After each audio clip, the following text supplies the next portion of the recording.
तर तिरुपती बालाजीची पहिली बायको आहे महालक्ष्मी, म्हणजे विष्णूच्या अवतारातली, आणि दुसरी बायको आहे ती पद्मावती आहे. महालक्ष्मी ही कोल्हापूरला रुसून आलेली आहे तिरुपतीवरनं. तर का रुसून आली ह्याचं कारण सांगतो तुम्हाला. पहिल्यांदा ब्रह्मा, विष्णू आणि महेश हे तिघजण देव, ह्या पृथ्वी तलावर सगळ्यात देवश्रेष्ठ मी आहे असं तिघांना गर्व आलेला होता. तर एक भृगु ऋषी नावाचे तपस्वी मनुष्य होते. तिघ देव देखील त्या भृगु ऋषींना गुरु मानत होते. मग गुरुंना समजले हे गर्वपणा करायला. गुरु स्वतः जाऊन त्यांना भेटले आणि सांगितले, तुम्ही किती केला तर देव आहात आणि असा गर्वपणा करू नका. मी तुमच्या तिघांची परीक्षा घेतो. जो कोणी परीक्षामध्ये पास होईल तोच ह्या पृथ्वी तलावर सगळ्यात देवश्रेष्ठ होईल. तुम्हाला मान्य आहे काय विचारलं. तिघही मान्य केले, कारण गुरूंची आज्ञा पाळली पाहिजे.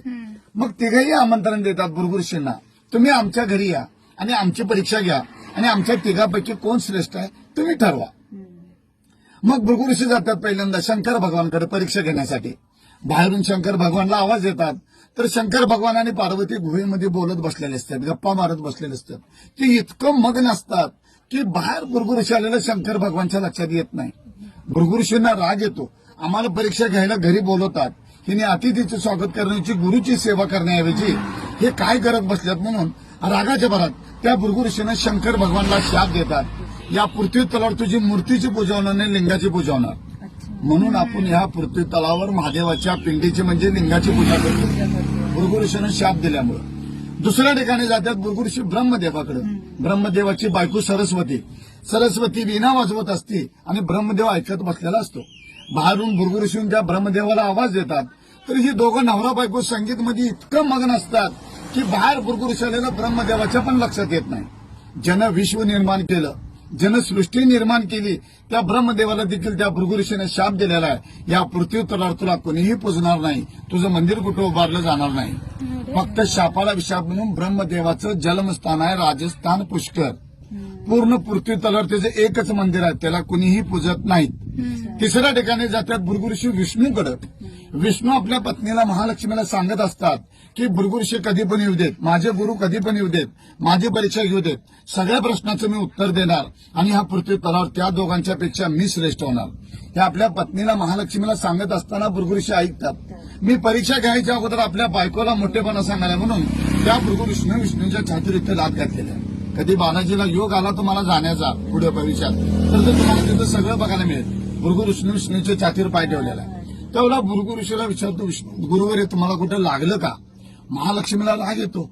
तुम्ही एवढं देवादेव श्रेष्ठ म्हणून मला सांगतायसा, तुमच्या छातीवर त्यांनी पाय ठेवलं आणि तुम्ही त्यांनाच विचारताय लागलं काय म्हणून.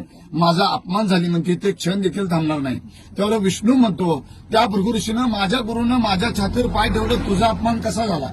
त्यावेळेला ती म्हणते, मी तुमची धर्मपत्नी आहे आणि तुम्ही मला एक लग्नात वचन दिलतं की सदैव तुझं स्थान माझ्या हृदयात ठेवेन म्हणून. ते आता पाय ठेवल्यामुळे ते हृदय भ्रष्ट झाले म्हणले आणि त्या पायाखाली ही महालक्ष्मी राहू शकत नाही म्हणली. या कारणानं तिरुपतीवरनं महालक्ष्मी कोल्हापूरला रुसून आली. रुसून येताना देखील महालक्ष्मी रागाच्या भरात आपल्या नवऱ्याला शाप दिलेला आहे की तुमचं दुसरं लग्न होणार, तुम्ही कुबेरकडनं कर्ज काढणार, ते कर्ज माझे भक्त लोक कोण फेडणार. आणि महालक्ष्मीची अट अशी होती, अजून देखील आहे, जोपर्यंत त्या पृथ्वीवरचे सर्व लोक ज्यावेळेला तुमच्या दारूवर मुंडन करतील त्यावेळेस तुम्ही कर्जातून मुक्त होणार. पृथ्वी तलावरचे सर्व लोक काय जाऊ शकत नाहीत. म्हणून तिरुपती बालाजी अजून कर्जामध्ये असं मानलं जातं. आणि जो कोणी भक्त तुमच्या दरबार येऊन मुंडन करल, केस दान करल, त्या भक्ताला मी कर्जात कधीच ठेवणार नाही, हे महालक्ष्मीचं वाक्य आहे. म्हणून तिरुपतीला गेल्यावर टक्कल करून यायचं असतं. जेव्हा महालक्ष्मी दिसून आली कोल्हापूरला, तेव्हा इसवी सन 634 साली कोल्हापूरमध्ये कर्णदेव राजा राज्य करत होता. म्हणजे महाभारतातला नव्हे, त्याच्या आधीचा. तर नारद मुनी सांगतो कर्णदेव राजाला की महालक्ष्मी दिसून कोल्हापूरला कायमची यायला तिची राहण्याची व्यवस्था कर, मंदिर बांध.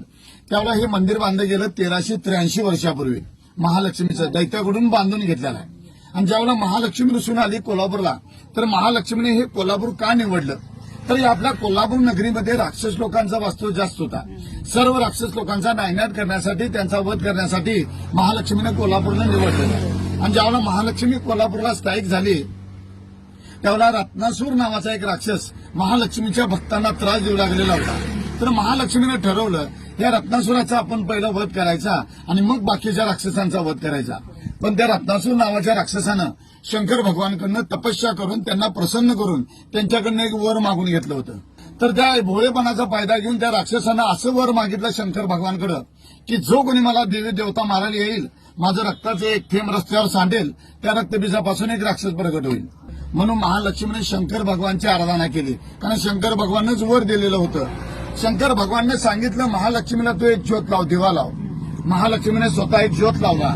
स्वतः शंकर भगवान त्या ज्योतमध्ये विलीन झाले आणि ज्योत तो आपोआप मोठा झाला आणि त्या रत्नासुराच्या अंगावर जाऊन पडला आणि त्या रत्नासुराचा भस्म झाला. म्हणजे रक्त काय सांडायचा संबंध नाही. आणि जे महालक्ष्मीने ज्योत लावला त्या ज्योत पासून प्रगट झाला तो ज्योती, आणि आपल्या कर्नाटक महाराष्ट्र लोकांनी बा लावला म्हणून ज्योतिबा.